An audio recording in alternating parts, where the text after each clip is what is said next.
안녕하세요. 축구 전문 기자 한준입니다. 요즘 세계적인 축구대회 포맷이 점점 커지고 확대되고 바뀌는 추세입니다. 월드컵도 본선 진출국이 32개국에서 48개국으로 늘어났고 또 유로 대회도 16개국이 참가하던 대회 방식에서 24개국으로 늘어나는 등 변화가 있었는데요. 클럽 축구도 마침내 챔피언스리그 별들의 전쟁이 바뀌게 됐습니다. 현지 시간으로 5월 10일, 한국 시간으로는 5월 11일 새벽에 유럽축구연맹 집행위원회가 챔피언스리그 참가팀을 32개 팀에서 36개 팀으로 늘리기로 했는데요. 당초 계획보다는 줄어들었지만 더 많은 팀들이 챔피언스리그에 참가하고 더 많은 경기를 치를 수 있는 상황이 됐습니다. 늘어난 티켓이 어느 팀, 어느 리그에게 돌아갈지가 초미의 관심사였는데요. 잉글랜드 프리미어리그가 최근 챔피언스리그에서 가장 좋은 성적을 내고 있다 보니까 프리미어리그 5위 팀에게 챔피언스리그 추가 티켓이 주어질 가능성이 굉장히 높다라는 분석이 나오고 있습니다. 그 배경은 바뀐 규정에 근거하고 있는데요. 과연 유럽축구연맹 집행위원회가 공개한 바뀐 포맷, 어떻게 진행되고 어떻게 티켓이 배분되는지 상세한 내용 분석해드리겠습니다. 손흥민 선수의 챔피언스리그 출전을 기대하는 국내 팬들이 많습니다. 아무래도 손흥민 선수가 2018-19 시즌 챔피언스리그 결승까지 경험을 했는데 그 이후에는 본인이 개인적으로 기량이 성장하고 있음에도 불구하고 팀의 상황이 어수선하고 팀이 흔들리는 시간을 겪다 보니까 챔피언스리그 무대를 2019-2020 시즌 주제 무리뉴 감독이 중도 부임했던 시즌 이후에는 치르지 못하고 있습니다. 2020-2021 시즌에는 유로파리그 그리고 2021-2022 시즌 올 시즌 같은 경우에는 유로파 컨퍼런스 리그라는 새롭게 출범한 유럽 대항전의 3부 리그격 대회를 치렀고 심지어 이 두 대회에서도 아쉽게도 우승에 근접하지 못한 그런 상황이 됐는데요.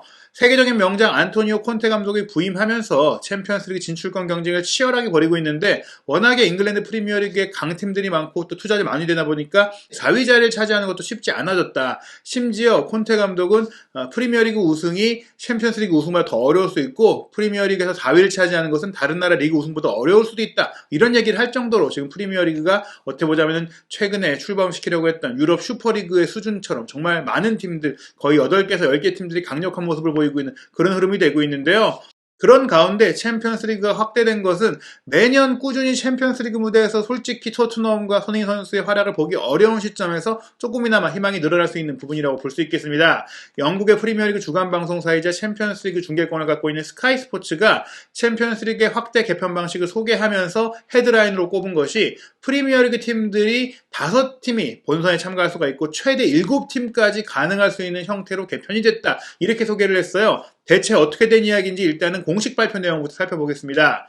유럽축구연맹 공식 홈페이지에 가보시면 유럽축구연맹이 2024-2025 시즌부터 이 개편을 확정했다. 이때부터 개편된 방식으로 운영한다라고 알렸습니다.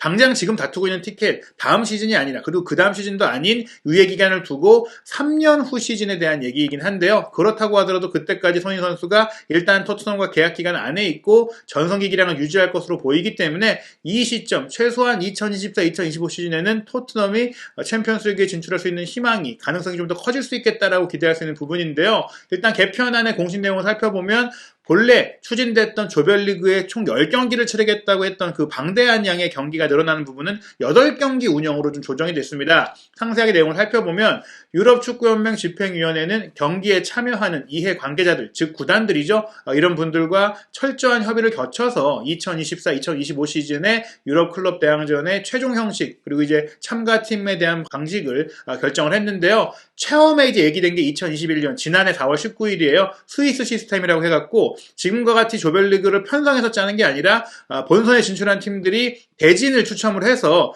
서로 다른 홈앤드 어웨이 일정을 짜가지고 여러 팀들을 만나게 되고 그리고 그 팀들이 치른 경기의 성적을 전체 팀이 순위표를 만들어서 여기서 이제 16강 진출팀을 가리는 그런 형태로 운영한다고 했거든요. 지금처럼 이제 같은 조에 묶인 팀끼리만 경기하는 게 아니라 어떤 팀이든지 만날 수 있는 부분인데 이 경기를 총 10경기 치르려고 했습니다. 홈 5경기, 원정 5경기를 치르려고 했는데 8경기로 축소를 해서 선수들의 과부하라든지 국내 리그 일정 부담을 좀 줄이기로 했었고요. 그리고 또 하나의 쟁점이 이제 그렇다면은 4개 팀이 늘어나게 되는데 어떻게 이제 4개 팀을 구성할 것이냐, 누구에게 티켓을 줄 것이냐.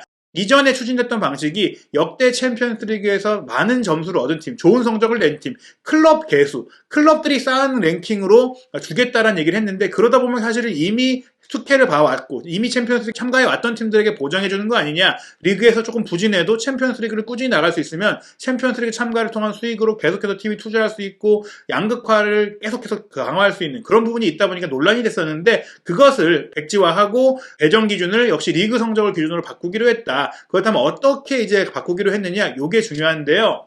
일단은 일정으로 봤을 때는 챔피언스리그 리그 단계 8경기는 총 10주에 걸쳐서 치러진다고 합니다. 좀 여유 있는 기간 동안 치러지게 되고, 챔피언스리그도 그렇고 유로파리그도 그렇고 유로파 컨퍼런스리그도 그렇고 지금처럼 주중에 경기 일정을 무조건 잡게 되고, 리그 일정은 이때를 피해서 잡게 돼 있고요.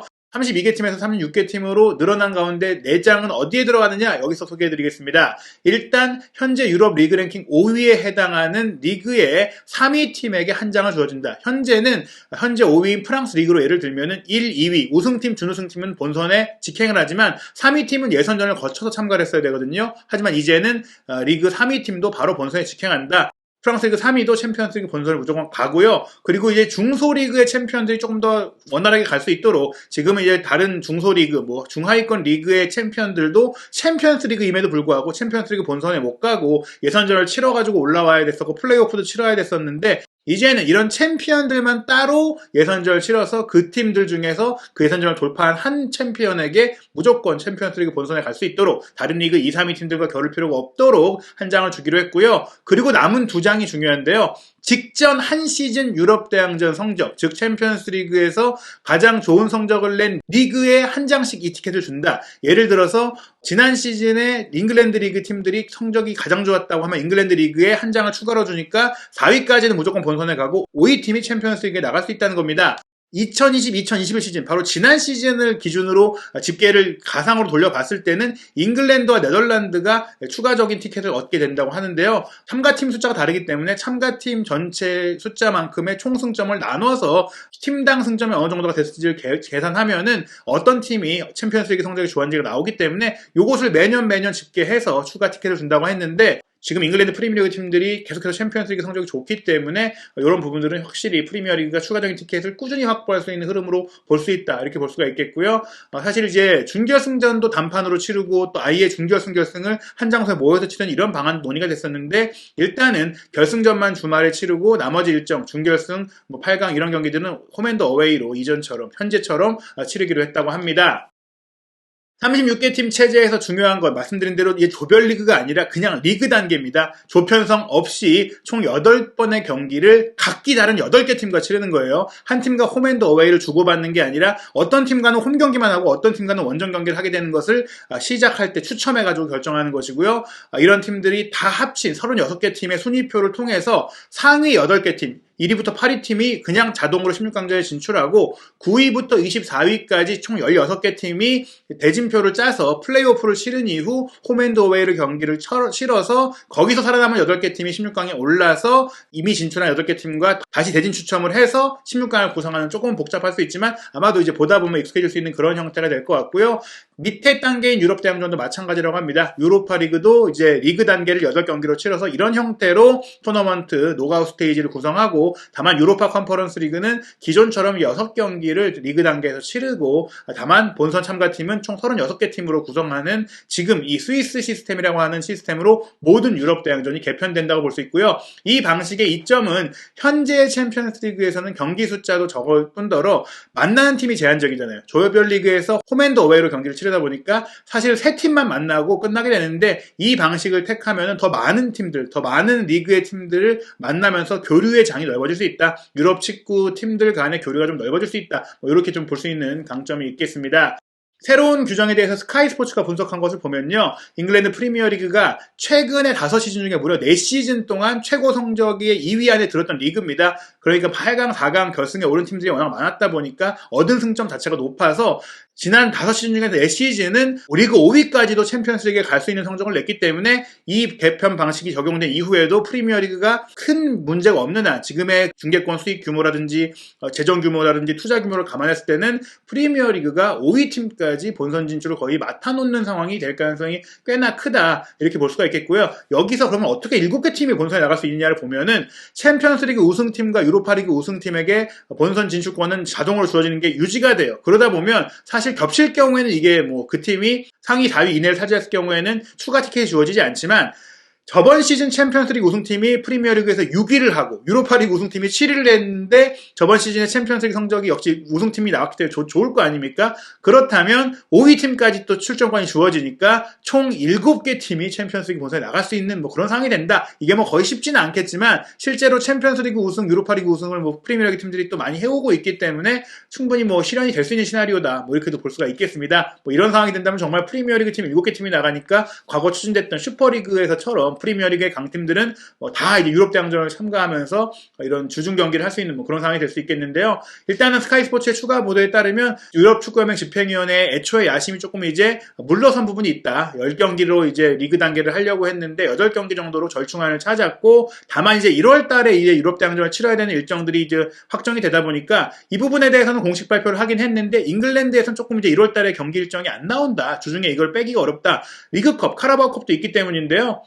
그 부분 때문에 한 프리미어리그 관계자는 발표가 났지만 아직 끝난 게 아니다. 협의할 부분이 아직 남아있다. 뭐 이런 얘기가 있고요. 또 하나 원래 이제 말씀드린 대로 결승전만 개최지를 정해서 단판전으로 승부를 했었는데 준결승까지도 이제 홈앤더웨이로 안 하고 단판전으로 가져가고 대신 한 장소에서 준결승 2경기, 결승 1경기를 치르는 이런 어떤 별도의 작은 토너먼트가 또 열리는 그런 형태를 추진했었는데 이번에 레알 마드리드가 맨체스터 시티와 준결승 1차전 지고 나서 2차전 대반전의 뒤집기를 하는 그런 엄청난 경기를 펼치니까 이런 드라마, 이런 스토리는 챔피언스리그에서 유지가 돼야 된다. 그런 결정을 내부적으로 내리고 백지화시키고 그냥 결승전만 단판전으로 하는 이런 방식을 고수하는 것으로 확정이 됐다고 합니다. 그리고 또 하나의 규정 변경에서 주목할 부분이 있는데요. 챔피언스리그가 말씀드린 대로 최대한 이제 같은 리그 팀들끼리 안 붙게 하는 그런 경향을 보여왔는데 다양한 경기를 보여주고 싶었기 때문이거든요. 근데 이미 조별리그 단계부터 아주 많은 다양한 팀들을 만날 수 있는 무려 8개 팀을 만날 수 있는 상황이 됐으니 더 이상 그럴 필요가 없다. 이제는 16강전 노가웃 스테이지 올라갈 때부터 같은 리그 팀을 만날 수 있게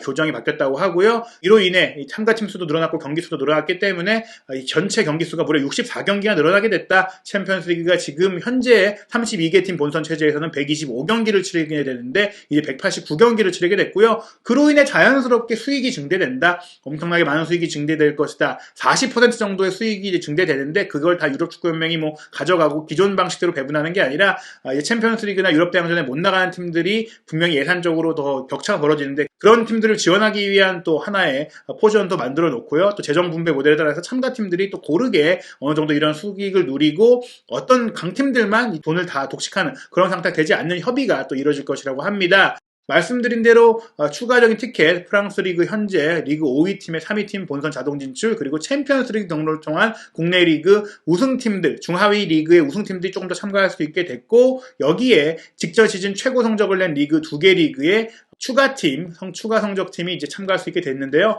그런 상황이라면 확실히 프리미어리그 팀들이 더 많이 챔피언스 리그에서 모습을 드러낼 것으로 보입니다.